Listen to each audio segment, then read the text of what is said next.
السلام علیکم ورحمۃ اللہ وبرکاتہ۔ بھالو کی سبق آموز کہانی۔ ایک بھالو جس کو اپنی زندگی سے اچھی دوستی کا سبق ملا۔ ایک بھالو کا بچہ اپنی ماں کے ساتھ رہتا تھا۔ اس کی ماں اس کا بہت خیال رکھتی تھی اور اس کو برے جانوروں سے دور رکھتی تھی۔ بھالو کی ماں بھالو کو سمجھاتی تھی اور کہتی تھی کہ اچھے دوست برے وقت میں کام آتے ہیں، لیکن برے دوست برے وقت میں ساتھ چھوڑ کر چلے جاتے ہیں۔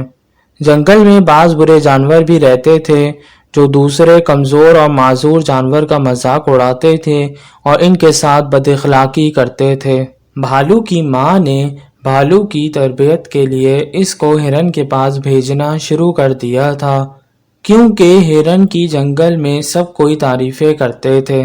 پھر کئی سال بعد بھالو کی ماں زیادہ عمر کی وجہ سے انتقال کر گئی، لیکن اس نے بھالو کو مرنے سے پہلے بول دیا کہ ہرن کے ساتھ رہنا اور برے جانوروں سے دور رہنا۔ اس جنگل میں بہت ٹھنڈ ہونے لگی، جس کی وجہ سے ہرن بھی یہ جنگل چھوڑ کر چلی گئی، لیکن بھالو نہیں گیا۔ وقت کے ساتھ ساتھ اب بھالو بڑا ہو چکا تھا اور خود شکار تلاش کرتا تھا۔ جنگل میں ٹھنڈک کی وجہ سے شکار تلاش کرنے میں بڑی مشکل ہوتی تھی۔ اس نے لومڑیوں سے دوستی شروع کر دی۔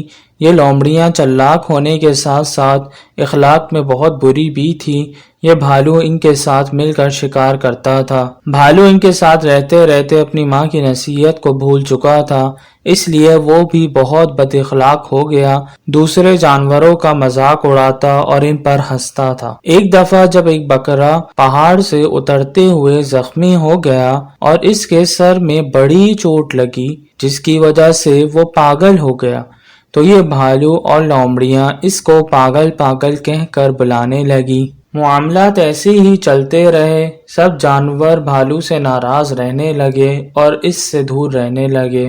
پھر ایک روز بھالو رات کو جب شکار کر رہا تھا، تب اس کا پاؤں پھسلا اور وہ چٹان سے نیچے گر کر زخمی ہو گیا۔ اس نے لومڑیوں سے مدد مانگی، لیکن لومڑیوں نے اس کی مدد نہیں کی، بلکہ لومڑیوں نے اس کا مذاق بھی بنایا۔ بھالو بہت تکلیف میں زندگی گزار رہا تھا۔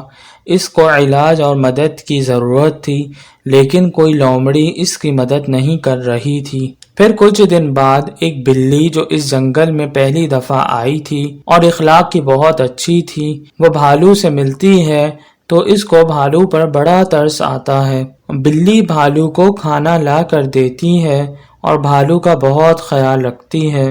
بھالو کچھ مہینے میں ٹھیک ہو جاتا ہے اور اپنی غلطیوں پر شرمندہ بھی ہوتا ہے۔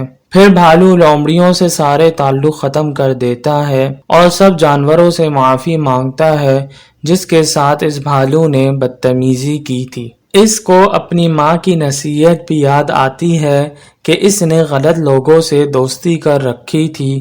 اس کے بعد اس نے اس جنگل میں ایک اسکول بنایا جہاں جانوروں کے بچوں کو اچھے اخلاق سکھائے جاتے تھے۔ بچوں، اس کہانی سے ہمیں سبق ملتا ہے کہ اچھے دوست تلاش کرنا چاہیے اور برے لوگوں سے دور رہنا چاہیے۔